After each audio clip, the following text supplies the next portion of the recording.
Thank you. Thank you, everybody. Hello. Hiya. Thank you. Thank you, thank you, thank you. Hiya. All right. Thank you. Appreciate that. I'd like to start with a list of people I can do without. I think everybody has a list like this. This is my list of people I can do without. A pimp who drives a Toyota Corolla. Anyone who mentions Jesus more than 300 times in a 2-minute conversation. A gynecologist who wants my wife to have 3 or 4 drinks before the examination. A proctologist with poor depth perception.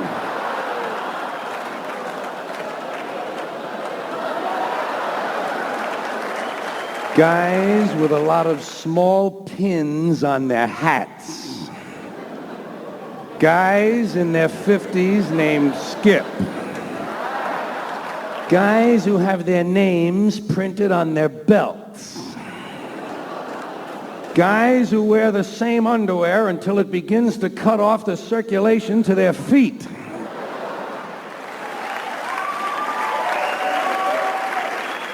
People who actually know the second verse to the Star-Spangled Banner.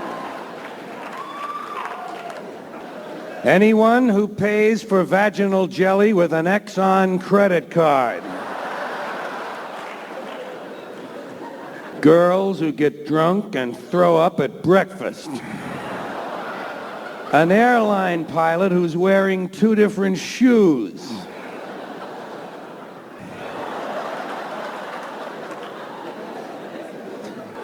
People who have large gums and small teeth. A funeral director who says, "Hope to see you folks again real soon."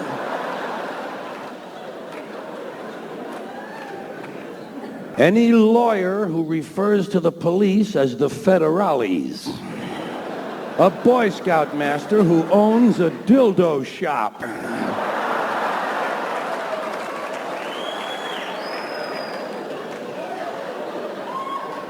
A dentist with blood in his hair. A waitress with a visible infection on her serving hand. Any woman whose hobby is breastfeeding zoo animals. Couples whose children's names all start with the same initial.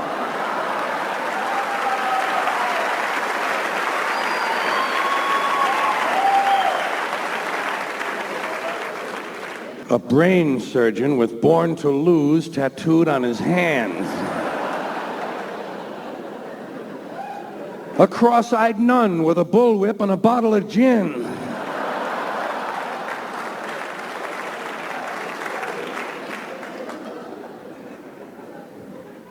A man in a hospital gown directing traffic.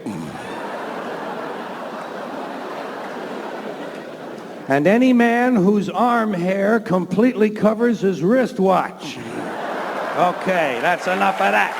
That's enough of that. Thank you. All right. Yeah. Thank you, thank you. This is a lively group we have here. And, all right.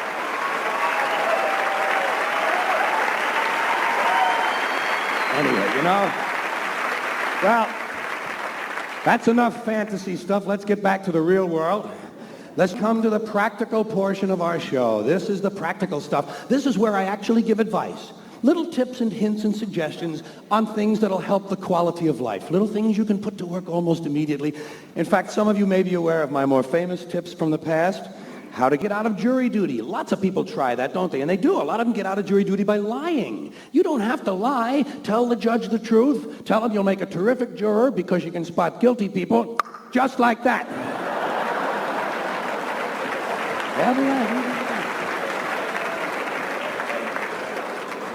Well, today's suggestions are a little different. These are just sort of hints on things you can do to keep other people alert during the day when you're out and about your business. Little ways to keep people on their toes. Because people need that. And I'm not talking about your friends so much. It's just the general public. People need a little sort of a mental goose during the day to kind of bring them back to reality, you know? There are an awful lot of people walking around, not all there. And I don't mean the helpless or the homeless. I don't mean people who've been kicked out of Mattawan without their medications and stuff. I'm talking about f***ers with jobs. There are people walking around with a kind of a neutral zone around their heads. Some people leave part of their brains at home when they come out in the morning. Hey, some people don't have that much to bring out in the first place. So I say there are little things you can do to help keep other people on their toes. Did you ever try backing out of a drive-in bank?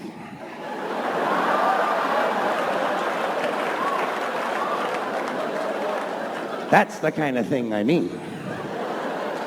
Or just walk up to someone on the street and say, "Pardon me, I have nothing to say."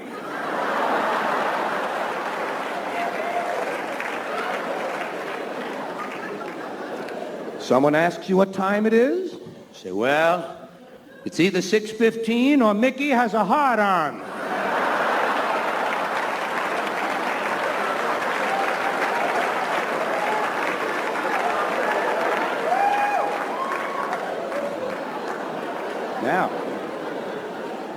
Now, many of these suggestions which I'm offering are intended for use on retail clerks because retail clerks seem to need special help. Did you ever go into a store and realize immediately that the clerk is running on a lean mixture? The cheese fell off his cracker a long time ago. He's just a couple of sandwiches short of a picnic.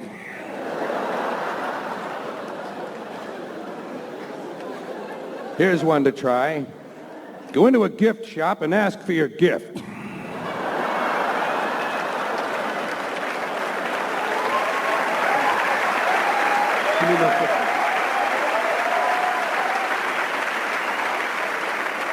Well, they never seem to have mine.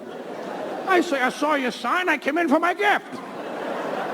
Save you the trouble of looking all over for me. Doesn't impress them, but it keeps them on their goddamn toes. Or else just go running into any quiet little store on a Sunday morning and say, "Are you open on Thursday?" They'll say yes, say, "Thank you!" and run. Let them figure it out. It's not your concern.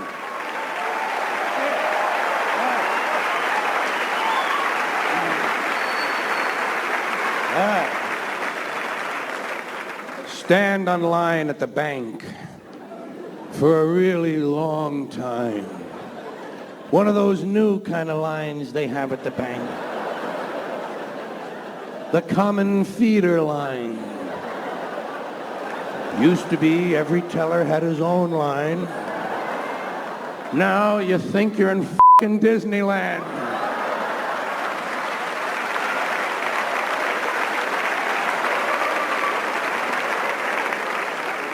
Stand on line a long time.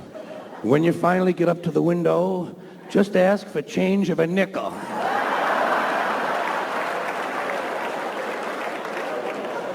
They actually call other tellers over to look at you.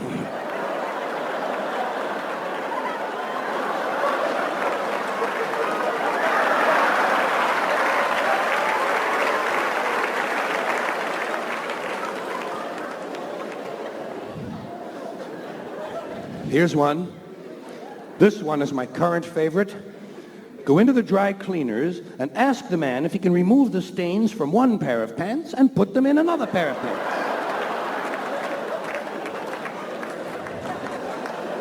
They ought to be able to do that for the same amount of money.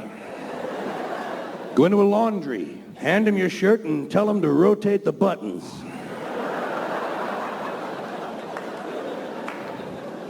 Go into a gun store, buy a gun, then buy some ammunition, then ask them if they have any ski masks.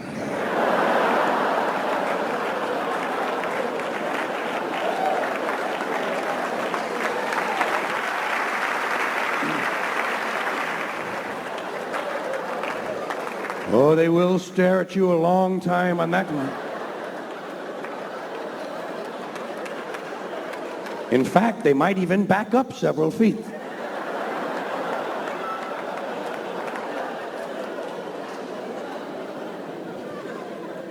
Go into a supermarket. This is a good one for the supermarket. Get your shopping cart in the supermarket and fill it to the top. I mean, a huge mound of groceries, and then go up to the line and look for somebody with one item and ask them if you can get ahead of them.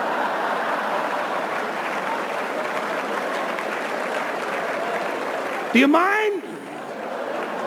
I'm in a hurry. I only have 1,100 items. Here's one for the guys. Run into a bakery and say, "Can you bake a cake in the shape of a..." They never know. They always have to have a meeting. Well, I don't know. Wait a minute now. Hold on just a second. Could we have a picture to go by? Well, no, but I'll tell you what I'm going to do for you, lady.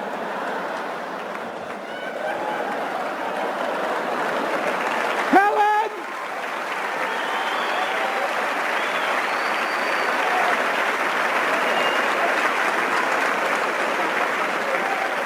Order more flour, Helen.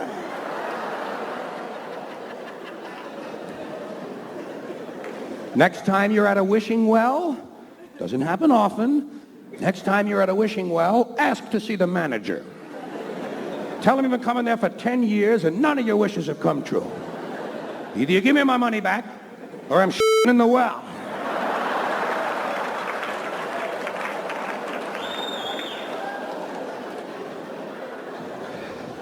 Here's one for the baseball park. Baseball park. You ever notice at the ball game a lot of guys bring a glove? F that, bring a bat. You see a foul ball coming? Hit it back to them. Hit it back to them. Yeah. Then stand up and wave at the pitcher. They'll think you're a fun fan. They'll think it's straitjacket night.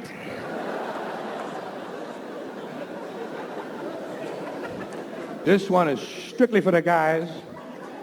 Go into a barber shop, tell the man you want to get your hair streaked. Say nothing fancy, just frost my...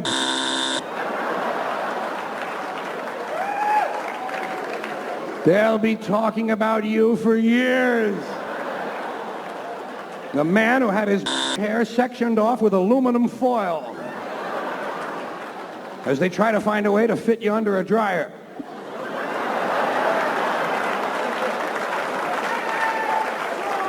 You'll be in the Hall of Fame. Here's a good one in the bar, when you're drinking in the bar.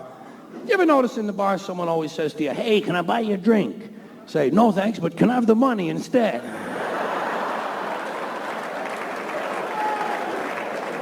Tell them you're saving up to buy your own goddamn bar. Here's a little some fun in the car, driving along. Somebody's driving along next to you in the next lane over there, and you say, "Pull over, pull over, pull over, pull over." He pulls over, you keep going.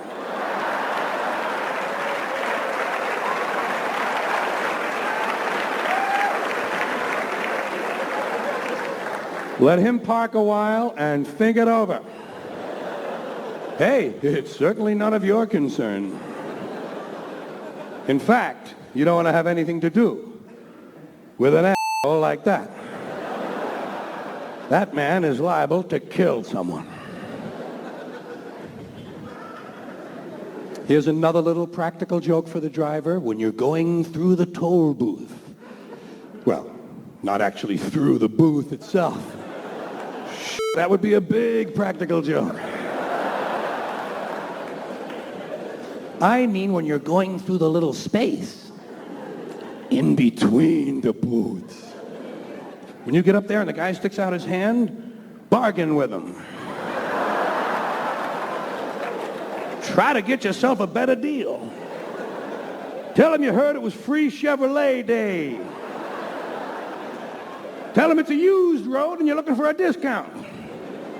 Tell him you got no more money, you spent it all on f***ing beer. That'll wake him up, especially if you're a woman.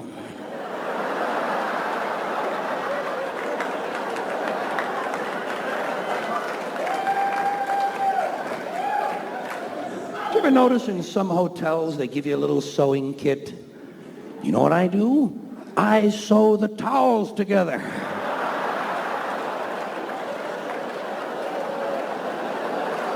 Sew the sheets to the drapes. Let them know you've been there.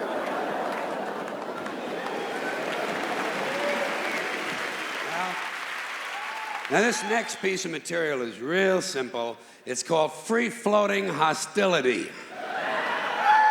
Cultural items I'm bored with, tired of, and at.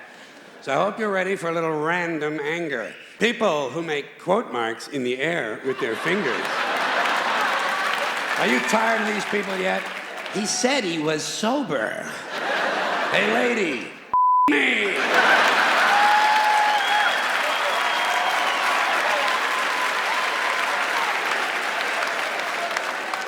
Bada boom, bada bing. Next guy says to me, bada boom, bada bing is getting kicked right in the f***ing bada boom! You want to try bada bing? Bad hair day. Where did this come from? What a superficial culture. Put on a hat and go to work, you shallow c***.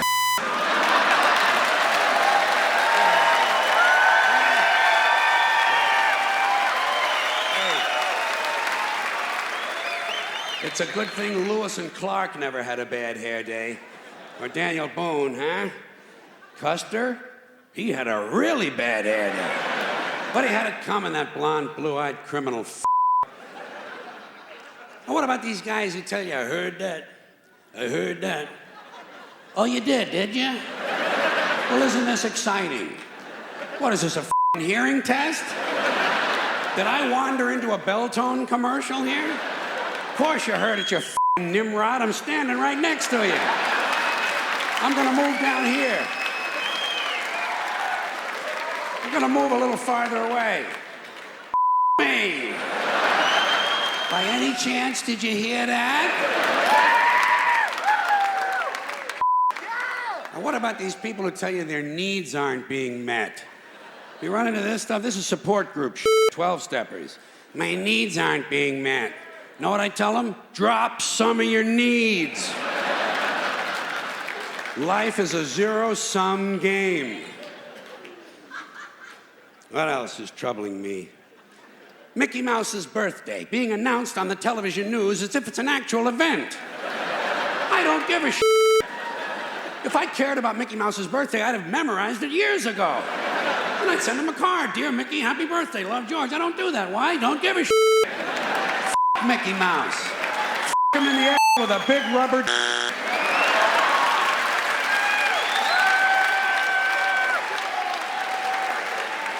Then break it off and beat him with the rest of it. I hope Mickey dies.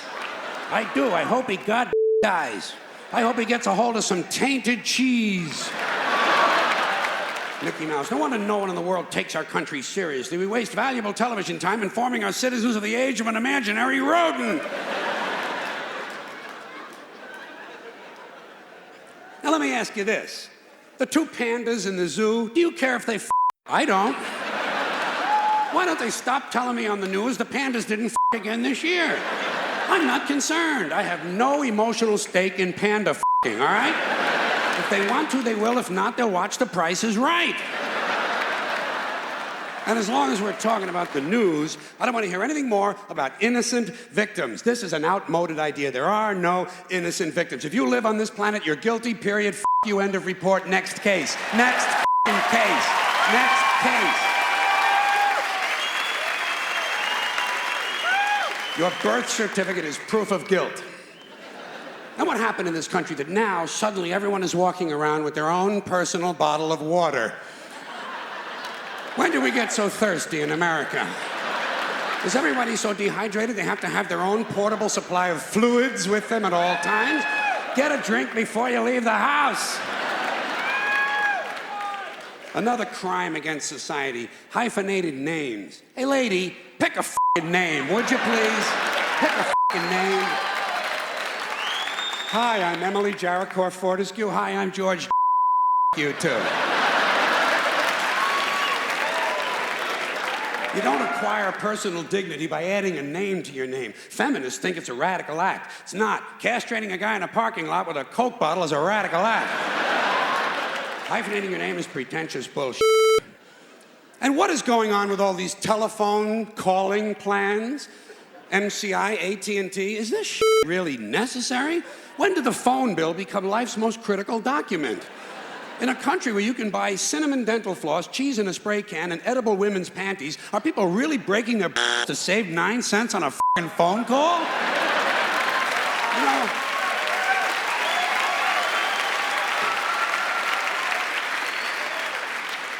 talking to your mother once a year might not be the most pleasant thing in the world, but it should not be seen as a critical spending decision.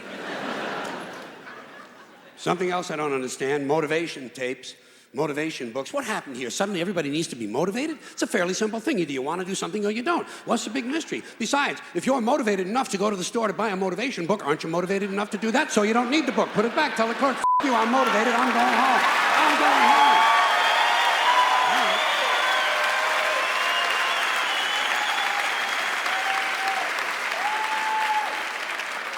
And can anyone explain to me the need for 1 hour photo finishing? You just saw the f***ing thing.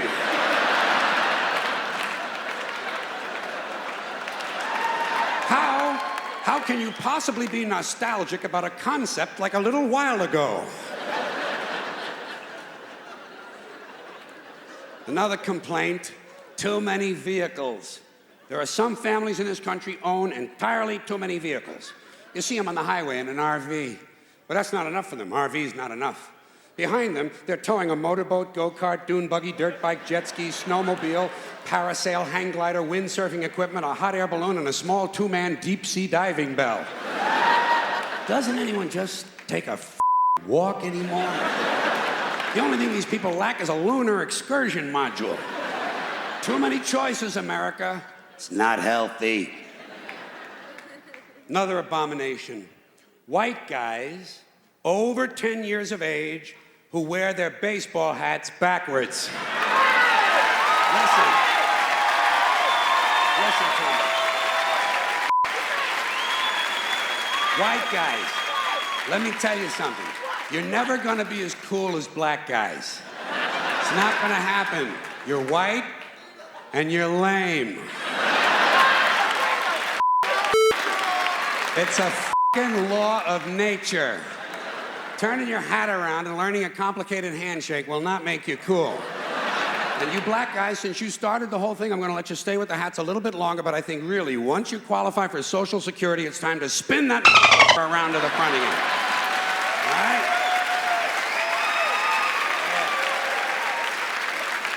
right? Another tip for the men.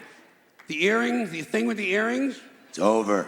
It's been over for a long time. Doesn't mean anything anymore. It was supposed to piss off the squares.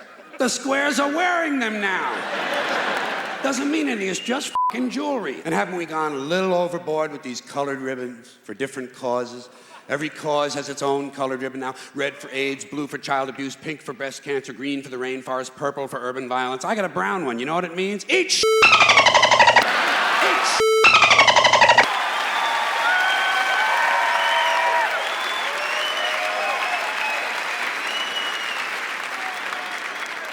And what can we do to silence these Christian athletes who thank Jesus whenever they win, never mention his name when they lose? Not a word. You never hear them say, Jesus made me drop the ball.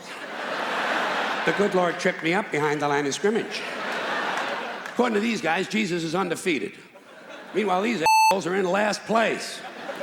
Must be another one of those miracles. And speaking of delusional people, what about a guy who hears a voice in his head tells him to kill his entire family, so he does it? Is this the only thing a voice in the head ever tells these people to do is to kill others? Doesn't a voice ever tell a guy, go take a on the salad bar at Wendy's? Doesn't a voice tell a guy to take out his on the merry-go-round once in a while? Well, some guys do take out their on the merry-go-round, but usually it's their own idea.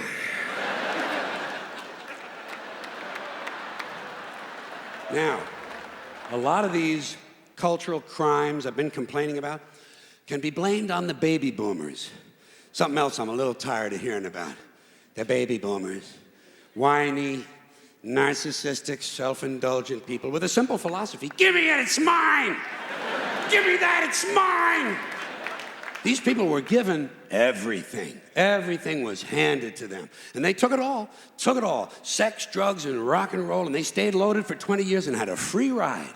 But now they're staring down the barrel of middle-age burnout, and they don't like it.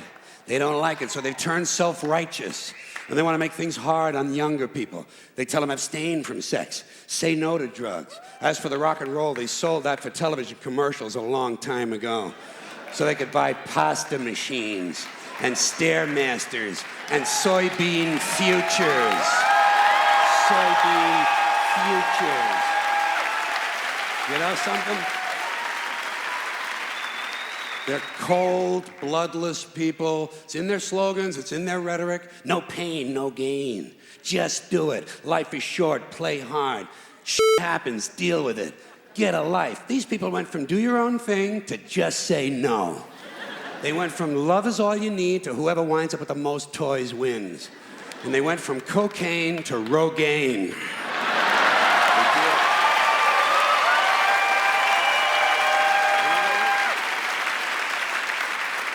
And you know something? They're still counting grams, only now it's fat grams. And the worst of it is the rest of us have to watch these commercials on TV for Levi's loose-fitting jeans and fat Docker pants. Because these degenerate yuppie boomer couldn't keep their hands off the croissants and the Haagen-Dazs. And their big fat ass have spread all over and they have to wear fat Docker pants. F these boomers, f these yuppies, and f everybody now that I think of it.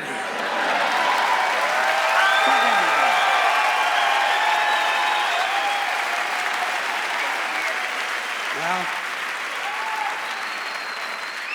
sometimes in comedy you have to generalize.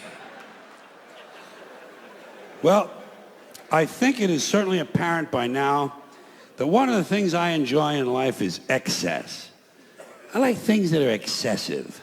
I like excessive behavior, excessive language, excessive violence. It's fun, it's interesting, it's exciting. I like it when nature is excessive. That's why I like natural disasters. All these natural disasters have been going on, I f***ing love them. I can't get enough of them. Oh, when nature's going crazy, throwing things around, scaring people and destroying property, I'm a happy f***ing guy. I'm a happy f***ing guy. I look at it this way.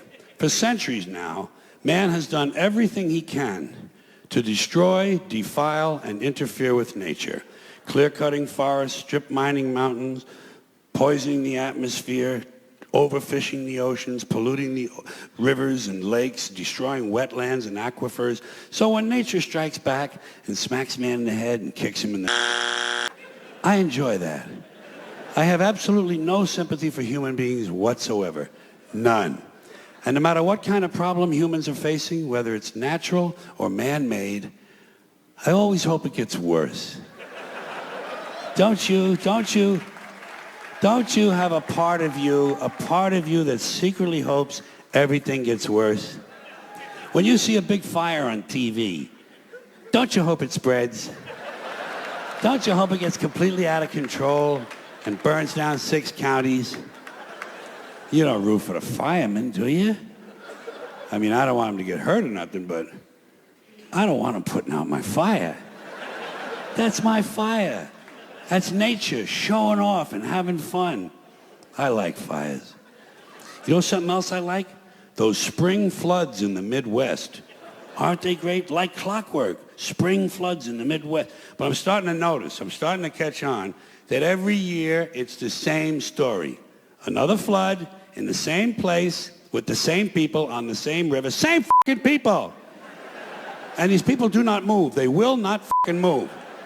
They repaint, put down new carpeting and wallpaper, and they move right back into the same fucking house on the floodplain next to the river, and then they wonder why grandma's floating downstream with the parakeet on her head. Fourth time. Again. Fourth fucking time. There's no learning curve with these people. It's very hard to feel sorry for them. Every year, same people, same rowboats, out there paddling around, rescuing a chicken. What the kind of a life is that? Well, our kids love it here. Oh, really? What do they got, gills?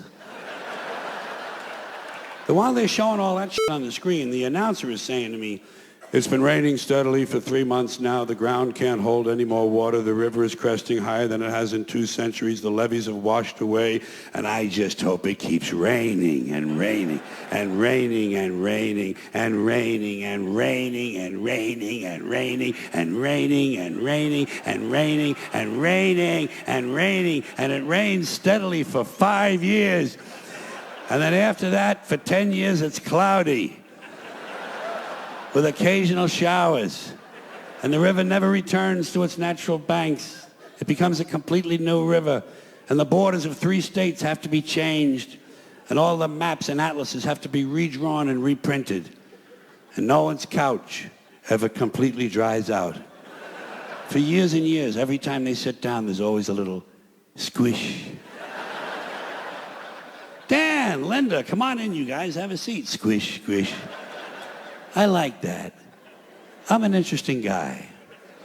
I always hope that no matter how small the original problem is, it's going to grow into bigger and bigger proportions that get completely out of control, and I'll give you a concrete example. Let's say a water main breaks in downtown Los Angeles and it floods an electrical substation, knocking out all the traffic lights and tying up the entire city, and emergency vehicles can't get through. And at the same time, one of those month-long global warming heat waves comes along, but there's no air conditioning, there's no water for sanitation, so cholera, smallpox, and dysentery break out, and thousands of people start dying in the streets. But before they die, parasites eat their brains, and they go completely fucking crazy, and they storm the hospital, but the hospital can't handle all the casualties, so these people all the nurses and set the hospital on fire.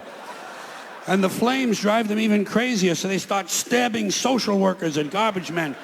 And a big wind comes along, and the entire city goes up in flames, and the people who are still healthy, they get mad at the sick people, and they start crucifying them, nailing them to crosses, trying on their underwear, shit like that. Then everybody smokes crack and PCP, and they march on City Hall where they burn the mayor at the stake, strangle his wife, and take turns sodomizing the statue of Larry Flint.